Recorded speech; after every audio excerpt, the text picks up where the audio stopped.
Tamil screen review நண்பர்கள் அனைவருக்கும் என்னுடைய இனிய வணக்கம். சில ஆண்டுகளுக்கு முன்பு வரை கேமரா என்பது அனைவராலும் வாங்கவே முடியாத ஒரு அபூர்வ பொருளாகவே இருந்தது. ஆனால் அந்த வசதி இன்று செல்பேசிகளில் வந்துவிட்டதால் கேமரா இல்லாத ஆட்களே இல்லை என்றாகிவிட்டது. இந்நிலையில் நொடி பொழுதில் 5 லட்சம் கோடி புகைப்படங்களை சுட்டுத்தள்ளும் நவீன கேமராவை ஸ்வீடன் நாட்டு லண்ட் பல்கலைக்கழக ஆய்வாளர்கள் அறிமுகம் செய்துள்ளனர். இது சரியாக வெவ்வேறு பிரேம்களை படமாக்காமல் ஒவ்வொரு பிரேம்களில் இருந்தும் வெவ்வேறு புகைப்படங்களை பிரித்தெடுக்கும் வகையில் உருவாக்கப்பட்டுள்ளது. கேமராவின் ஷட்டர் திறந்திருக்கும் போது வெவ்வேறு லேசர் மின்விளக்குகள் பொருளின் மீது பாயும். அப்போது ஒவ்வொரு லேசர் பிளாஷும் விஷுவல் முறையில் கோடிங் செய்யப்பட்டு பின் மற்ற தகவல்களை டீக்ரிப்ஷன் மூலம் பிரித்தெடுக்க முடியும் என்று தெரிவிக்கப்பட்டுள்ளது. இதன் மூலம் கண் இமைப்பதை படமாக்கி அதனை நொடிக்கு 24 பிரேம் என்ற விகிதத்தில் பிளே செய்து வீடியோவை பார்த்து முடிக்க வேண்டுமென்றால் 2000 ஆண்டுகள் ஆகுமாம். இதை பயன்படுத்தி ஒளியின் பயணத்தையும் துல்லியமாக படம் பிடிக்க முடியும் என்பது கூடுதல் தகவல்.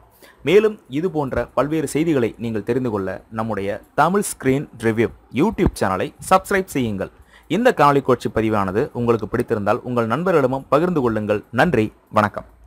இந்த கேமரா எப்படி ஒர்க் ஆகுது அப்படிங்கிறத நீங்கள் பார்க்கணுன்னு ஆசைப்பட்டீங்கன்னா கீழே டிஸ்கிரிப்ஷன் பாரில் இதோட வீடியோ லிங்கை கொடுத்துருக்கேன். ஸோ தயவு செஞ்சு அந்த லிங்கை கிளிக் பண்ணி இந்த கேமரா எப்படி ஒர்க் ஆகுது அப்படிங்கிறத நீங்கள் பார்த்து தெரிஞ்சுக்கலாம்.